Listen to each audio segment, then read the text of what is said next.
So at the Novotel, there was actually a workers' strike for their workers. That's Novotel, by the way, if you're unfamiliar. And that's where the protests went. That's where these protesters went. Let's get sneak in here for a sec.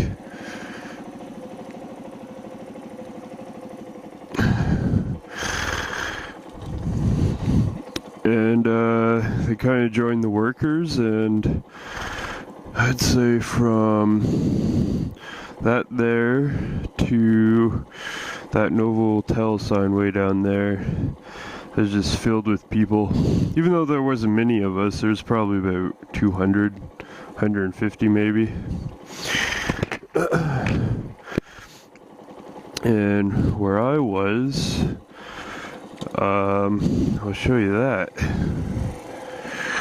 Boom, boom, boom, boom, boom, boom. This area seems to be always under construction. That's the keg to my left there. And that's where I was. And I still have my bicycle at this time.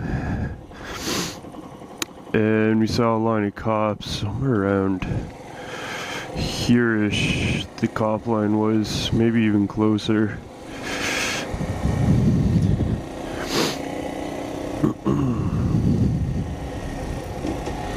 Just gonna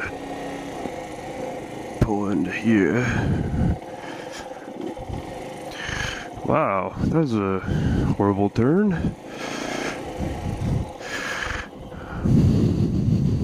Some people left. I mean, the majority of people we went down Yonge Street with definitely left because there's only a few of us still part of the protest. But some of them stayed, and we were one of them.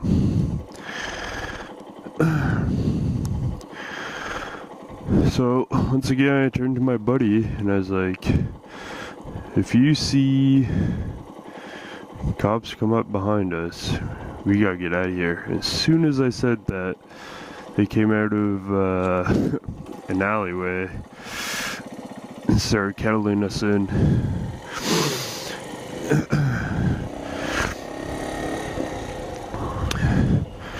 So how the kettling worked was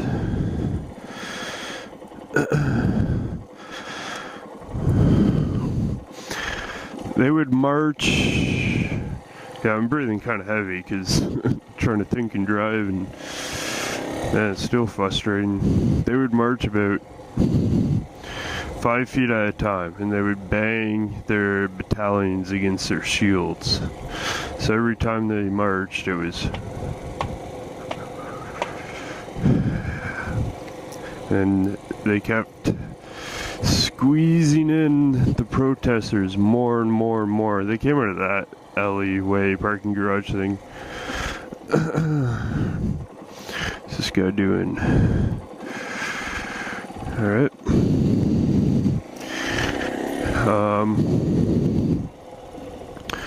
So yeah, every time they marched, they would open the line up at one of the ends. Like one of the cop lines would open up, and it's almost like a gate.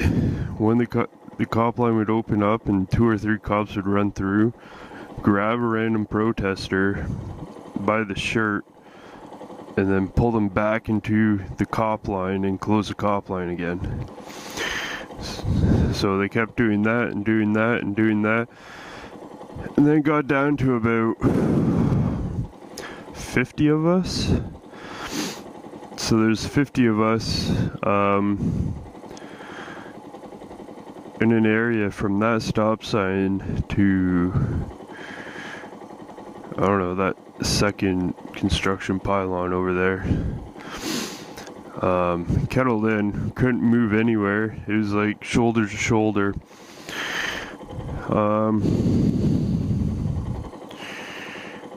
And eventually they said,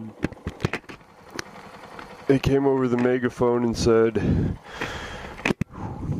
if you don't want to be pepper sprayed, get arrested, basically. So that was my two options at that time. I definitely didn't want to be pepper sprayed, because what's worse than being arrested is being pepper sprayed and then arrested. So put my hands behind my back and walked towards them as directed. They put me in handcuffs and they put me on my knees on the ground.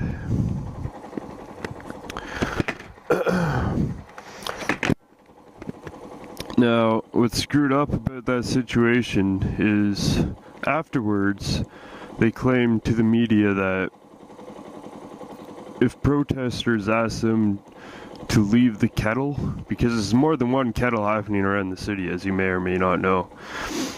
So if someone asked to leave the kettle, they would release them. That's complete bullshit. I walked up to the police line as soon as they came in and kettled us, and I said, "Can I please leave?"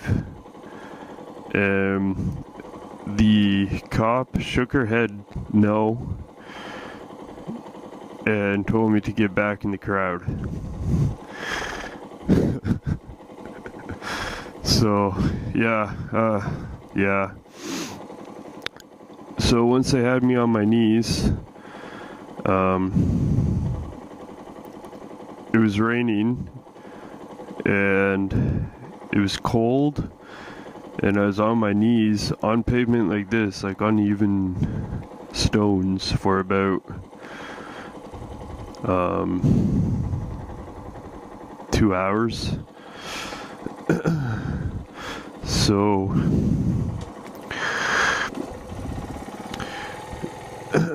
speaking of which, boom boom boom boom boom. Okay, or you can wait till they... Yeah, so I was on my knees on uneven ground for about 2 hours, and if I flinched, I was cuffed too, but if I flinched or sat my ass back on my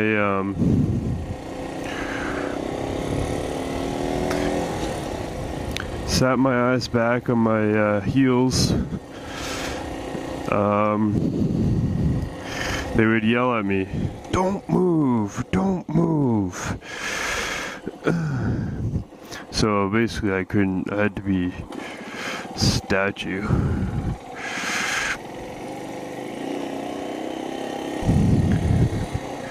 Can I park here? Oh, auto share, blah blah blah. Yeah, so basically I had to be a statue for 2 hours on my knees.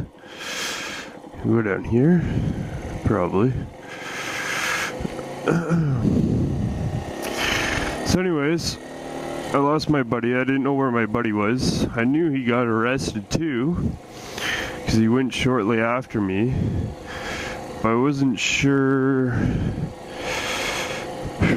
where they took him exactly.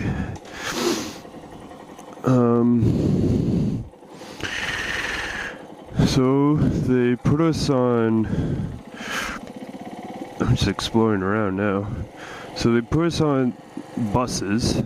Some people had the TTC buses that they converted into cop buses. Oh. And some people just had, like, I was in a full out, this is how they transport prisoner buses.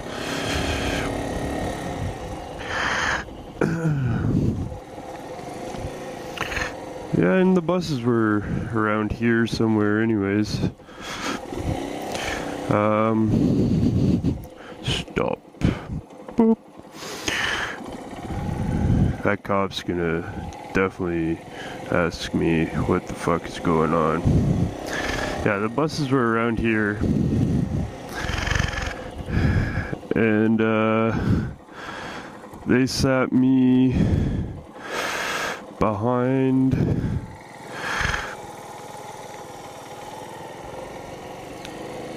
my buddy, sorry, in front of my buddy, but there was like this plexiglass shit, and we were trying to talk to each other and we couldn't, and we're like yelling. But the bus was pretty tame. I mean, the whole thing was, even though it was arrested and stuff, like, it wasn't a violent arrest, first of all. Like, they're just like, okay, we're gonna cuff you and put you on your knees, and that's what they did. Okay, we're gonna transport you to the bus, and that's what they did. And you know, and no one was rowdy at all, because like I said, it's a peaceful protest, so no one was going batshit crazy or anything.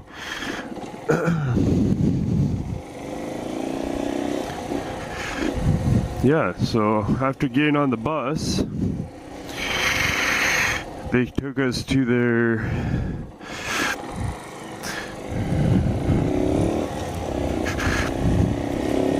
$8 million jail. And at the time, I didn't even know this thing existed, so I had no clue where the fuck I was going. And they didn't tell you. And no one knew where the fuck they were going. That was the scariest part, was not knowing. I'm not sure what you're doing. Was not knowing where you were going, where you were getting taken to. So, I'm going to show you the jail where I was in custody for 36 hours.